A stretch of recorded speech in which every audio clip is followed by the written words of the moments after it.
There are 40 people on death row in the state of Tennessee. This is part 4 of the series. William Rogers, 24 years on death row. Rogers received a death sentence for the abduction, essay, and killing of Jackie Bird, a 9-year-old. In order to win her trust, he had pretended to be a policeman. Authorities think the girl was kidnapped on July 8, 1996, while picking blackberries close to her Montgomery County home. 4 months later, deer hunters in the Stewart County portion of land between the lakes discovered her dead. In her deposition, Rogers' estranged wife said that the two of them visited land between the lakes on July 4, 1996. They halted their journey at a picnic spot off Dover Road, perhaps 10 to 15 miles away from the location of Jackie's body. Rogers told his wife that you could bury a body back here and nobody would know, after strolling through the woods.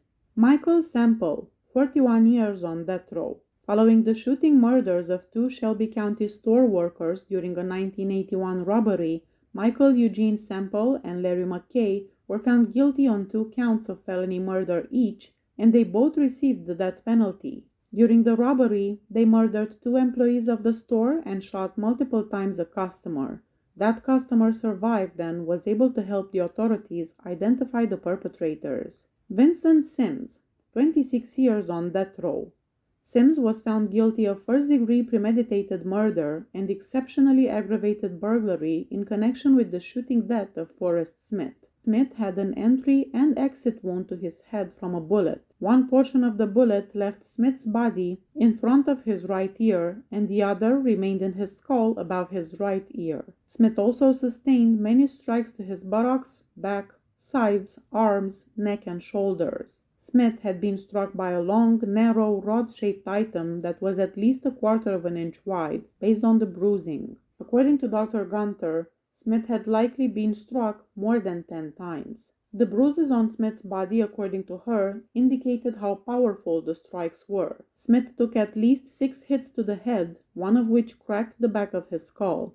Forensic anthropologist Dr. Stephen Symes believed that Smith had sustained a gunshot wound to the head before his head injury. Gunther testified that all of the injuries combined to cause death, even though the gunshot wound to the head was the worst and would have done it on its own. Oscar Smith, 33 years on death row. A Davidson County jury condemned Smith to death in 1990 for killing his estranged wife, Judy Roberts Smith, and her 13 and 16-year-old boys, Jason and Chad Burnett. The boys can be heard crying out "Frank, no" during a 911 call on tape that was used as evidence during Smith's trial. Before hanging up the phone, Jason was able to share his location with the police. 5 minutes later, officers who had been dispatched to the site arrived at the house. When they knocked on the front door, nobody answered. The officers concluded that there had been a false call because everything seemed to be peaceful, and they just left. It was not until 3 p.m. the next day that the bodies of Judy, Jason, and Chad were discovered. Chad's body was found face up on the kitchen floor. The phone had been ripped off the wall, and there was a lot of blood on the floor and wall. The room was a complete mess. The chamber had an awl, a device used in leatherworking that resembles an ice pick. 3 shots had hit Chad, one in the upper chest, one in the right shoulder, and one in the inside of the left eyebrow. The final 2 wounds were deadly contact wounds. In addition, Chad suffered many knife stab wounds to his back, belly, and chest. He had cuts on his hands from defense, and his neck had been slashed. His injuries had all happened prior to his passing. Judy Smith's body was discovered in the front bedroom, lying on its back on a bed. The paneled wall beside the bed had blood all over it. She had sustained gunshot wounds to her neck and left arm.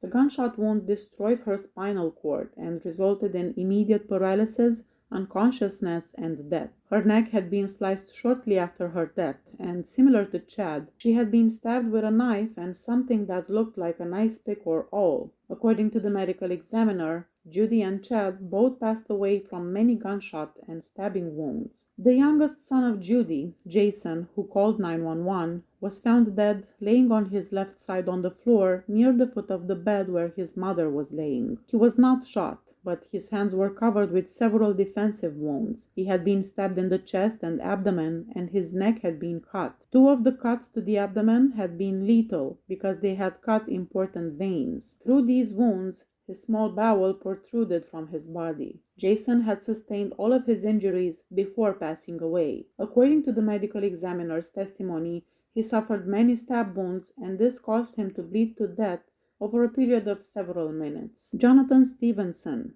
33 years on death row. Stevenson was found guilty of employing a hitman to murder his wife Lisa, who was fatally shot in the head in 1989 with a powerful rifle. Despite their disagreements over who actually fired the last shot, Stevenson or Ralph Thompson, the hired hitman, both men were found guilty in different trials. The highest court in the state held that Stevenson should die for luring his wife away from their 4-year-old son and 8-month-old infant, and for promising to pay for her murder with money, a truck, a motor, and a boat. Because of the notoriety surrounding Stevenson's trial, Thompson's trial was moved to another location, and the Sevier County jury returned a life sentence. Dennis Suttles, 26 years on death row. In 1996, Suttles was found guilty of pursuing his ex-girlfriend, Patricia Gale Rhodes, 44 years old, in a South Knoxville Taco Bell parking lot before fatally stabbing and slicing her in front of her 15-year-old daughter. In April 1995,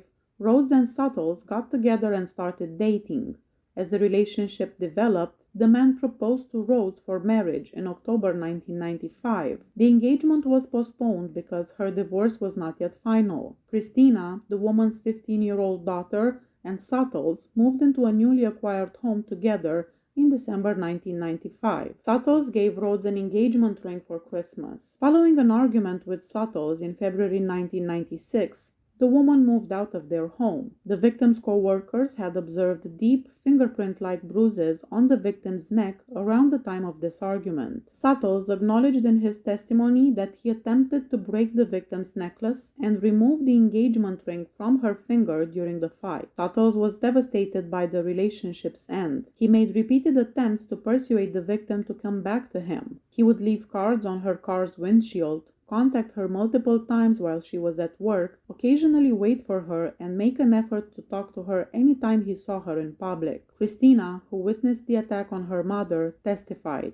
He cut her on the neck. He slit her neck all to pieces, and he stabbed her in the face and cut her lip, and he cut her hair and he cut her body. He then stabbed her. And I saw him flip over and he stabbed her in the back. I was about 3 feet back because she kept telling me to get back and she kept screaming. Christina also said that when Suttles was done, he smiled at her as he was driving away. Gary Sutton, 27 years on death row. In February 1992, Gary Wayne Sutton and James Henderson Dellinger were found guilty of the murders of Tommy Griffin and his sister Connie Brennan. On February 21, 1992, Griffin, 24 years old, was shot with a shotgun at close range, and his body was left by the Little River in Townsend. On February 24th, the body was discovered. The burned-out body of Connie Brennan, who was 34 years old, was discovered in her car. Heck Tran, 34 years on death row. Heck Van Tran had only been employed at the Jade East restaurant in Memphis for a few weeks when, in 1987, he and 3 other young men broke into the restaurant with the intention of robbing it. He confessed to murdering 2 out of 3 employees who died that day.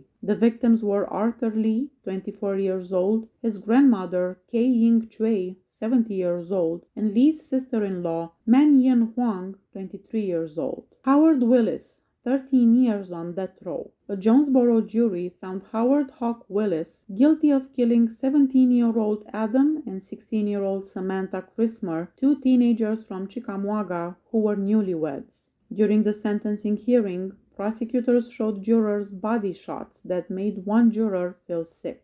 Adam's hands were found in a river by a fisherman. Please hit that subscribe button if you like my channel. See you next time. Bye bye.